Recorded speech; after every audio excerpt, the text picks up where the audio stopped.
Today, Bodie is quiet. The streets are empty. Wooden buildings stand frozen in time. Wind moves through broken fences and abandoned storefronts that once served thousands of people. Visitors walk through the town expecting a simple story. Gold was found. A boom began. The gold ran out. The town died. But the real story is not that simple, because the mine that made Bodie famous did not begin as a massive operation. It started as a single discovery beneath the rocky hills above the town. That discovery became the Standard Mine. For a time, this mine was one of the richest gold producers in California. The ore coming out of its tunnels was so valuable that investors rushed to buy shares. Miners flooded into the district, and Bodie transformed almost overnight from a quiet mining camp into a booming frontier city. Millions of dollars in gold would eventually come from the veins beneath that hillside. Stamp mills pounded ore day and night. Wagons carried rock from the mine down dusty roads. Every shipment of gold leaving Bodie reinforced the belief that the district might keep producing for decades. The Standard Mine built the town. But here is the strange part of the story. The mine that created Bodie did not end because the gold disappeared.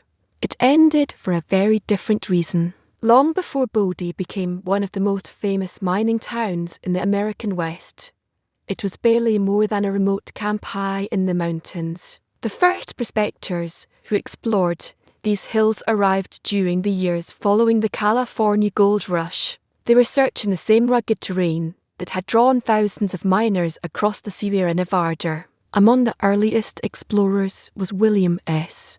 Bodie. The small camp that eventually formed near his discovery was named after him, though the spelling gradually changed to Bodie. For years the settlement remained small and isolated. Winters were harsh, the elevation was high, and transporting supplies through the mountains was difficult. The gold discoveries in the district were promising, but not spectacular enough to trigger a massive rush, at least not at first. The early mining operations around Bodie were modest. Prospectors dug shallow shafts into quartz veins that cut through the volcanic rock beneath the hills. Small stamp mills processed the ore, crushing the rock to release tiny flecks of gold locked inside the quartz.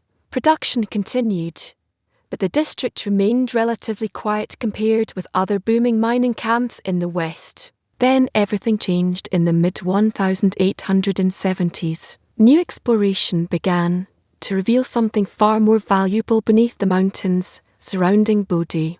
Miners were not just finding scattered gold in quartz. They were discovering a vein that could produce extraordinary amounts of ore, and that vein would soon turn the Standard Mine into one of the richest operations in the region. In the mid-1870s, miners working the hills above Bodie began exploring deeper sections of the quartz veins that cut through the volcanic rock. At first, the results looked similar to earlier years. Small pockets of gold, occasional richer ore, enough to keep operations running, but not enough to change the district's reputation. Then the miners cut into something different. Inside one section of the hillside, a thick quartz vein began producing unusually rich ore.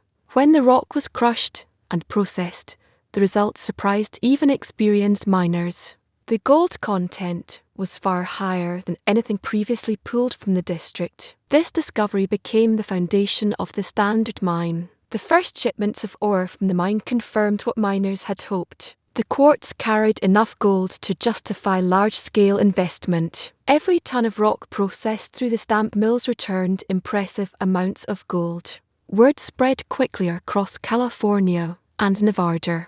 Mining investors heard about the new strike. Prospectors began arriving in the hills around Bodie. Companies rushed to acquire nearby claims, hoping that the same vein system extended across the district. The quiet camp began to change.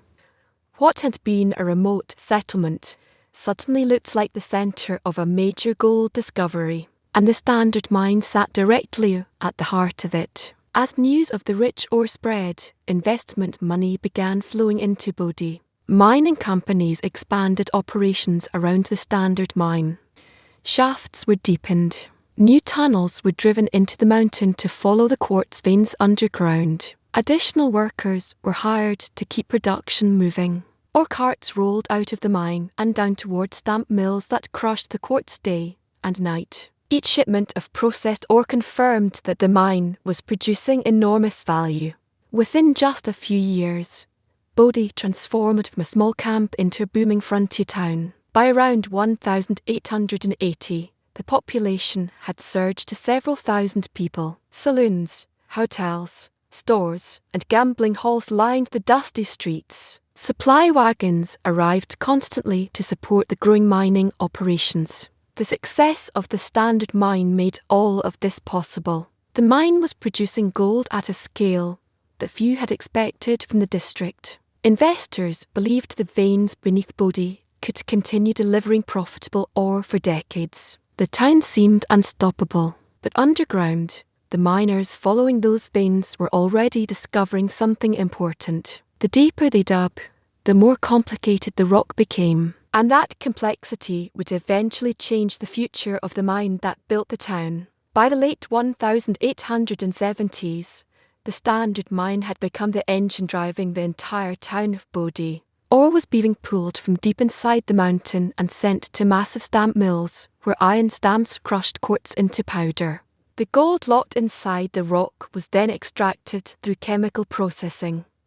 The results were extraordinary. During its most productive years, the Standard Mine produced gold worth millions of dollars in 19th century currency. Shipments left the district regularly, reinforcing Bodie's reputation as one of the richest gold mining towns in California. At the peak of the boom, the mine employed large crews working around the clock. Underground, tunnels stretched through the mountain following the quartz veins that carried gold. Timber supports held up the shafts, while ore carts moved constantly between the working faces and the hoisting systems that lifted rock to the surface. Above ground, the noise of stamp mills echoed through the hills. Bodie had become a town built entirely around one industry, and the Standard Mine sat at the centre of it all. But gold veins are rarely simple. Even when a mine is producing extraordinary wealth, the geology beneath the mountain can slowly begin to change. To keep production strong, miners had to follow the gold-bearing quartz veins deeper underground. At first, the process seemed straightforward. Whenever a section of the vein produced rich ore, new tunnels were cut to follow it through the mountain. As long as the gold continued appearing in the rock, the mine expanded. But deeper mining always brings new challenges. Water began entering lower tunnels and had to be pumped out constantly. Timber supports were needed to prevent cave-ins. Ventilation became harder as the network of shafts and tunnels grew larger. And the further the miners followed the vein, the more unpredictable the ore became. Some sections of the quartz still produced valuable rock. Other sections carried far less gold. This did not mean the vein had ended, but it did mean that extracting each ounce of gold required more effort, more equipment, and more money. Above ground, investors were still celebrating the mine's success. Below ground, the miners were beginning to see the first signs that the future of the Standard Mine might not be as simple as everyone hoped. By the early 1880s, the miners working inside the Standard Mine were beginning to notice something subtle, but important. The gold had not disappeared, but the ore was changing. In some sections of the vein, the quartz still produced impressive returns. When crushed and processed, the rock yielded enough gold to justify the long hours underground and the heavy cost of operating the mine. In other sections, however, the quartz looked promising but contained less gold than expected. That difference mattered. Mining companies measure success by how much gold can be extracted from each ton of ore. When the amount of gold inside the rock declines even slightly, the entire economics of the operation begins to shift. More rock must be blasted. More ore must be hauled to the surface. More material must pass through the stamp mills, all for the same amount of gold. At first, the mine continued operating at full speed. but the reports being sent to investors began to include cautious language. Production was still strong, yet the future was becoming less predictable. The miners underground followed the veins wherever they led. But the future of the mine was not decided underground. Those decisions were made far away in offices and boardrooms where investors studied production reports and financial statements. Many of the people financing the Standard Mine lived in cities such as San Francisco, hundreds of miles away from the tunnels beneath Bodie. For them, the mine was a business. As long as the mine delivered steady profits, investment continued. New equipment could be purchased, deeper shafts could be explored, and operations could expand. But when uncertainty appeared in the production reports, confidence began to weaken. The problem was not that the gold was gone. The problem was that finding the richest parts of the vein had become less predictable. Following the quartz deeper would require more money, and deeper exploration always carries risk. Some investors were willing to take that risk. Others began looking toward newer mining districts where fresh discoveries promised easier profits. Once investors begin to hesitate, the future of a mine can change quickly, and in Bodie, the first signs of that shift were already appearing.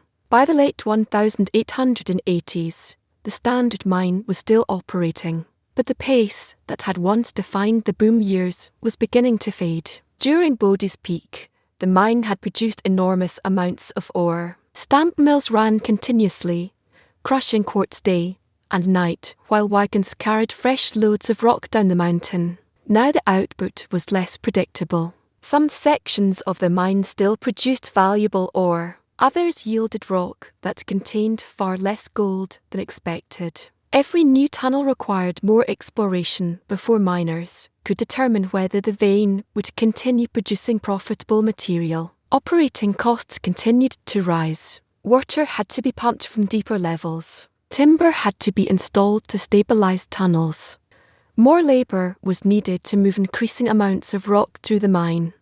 From the outside, the Standard Mine still looked active, but inside the company's financial records, the story was becoming clear. The mine could continue operating, yet doing so would require greater investment while delivering less certainty about future profits. And for investors, uncertainty often signals the moment to look elsewhere. When the Standard Mine eventually slowed and operations declined, the decision was not driven by empty rock. Gold still existed inside the quartz veins beneath the mountain. What had changed was the balance between cost and reward. Mining companies had to decide whether it was worth investing large sums of money to follow the veins deeper underground. Deeper exploration meant new equipment, larger pumping systems, and expanding the underground infrastructure. Those investments carried no guarantee of success. If the vein continued producing rich ore, the gamble could pay off. If the vein narrowed or the gold concentration continued to decline, the investment could disappear quickly. In many mining districts across the American West, this moment defined the life of a mine. The gold might still be present, but if the risk of finding it grows too large, the operation stops. In Bodie, that moment eventually arrived. The tunnels of the Standard Mine were left behind. The rock still held gold, but the companies that once chased it decided the effort was no longer worth the risk. Today, visitors walking through Bodie can still see the remains of the mining district that once created the town. Old stamp mills stand silent. Collapsed shafts mark the hills where tunnels once followed gold-bearing veins through the mountain. Rusted equipment sits where it was left more than a century ago. Beneath those hills, the underground world of the Standard Mine still exists: timbered tunnels, abandoned shafts, and sections of quartz vein that miners once chased through the rock. The mine that made Bodie rich did not suddenly run out of gold. Instead, the economics of digging deeper eventually changed the calculation. Investors moved on. Operations slowed. The town that had grown around the mine slowly faded, and the gold that once fueled Bodie's rise remains locked inside the rock beneath the mountains. Which leaves one final question. Did the Standard Mine truly reach the end of its gold, or did the miners simply stop digging before they found what was still waiting deeper underground?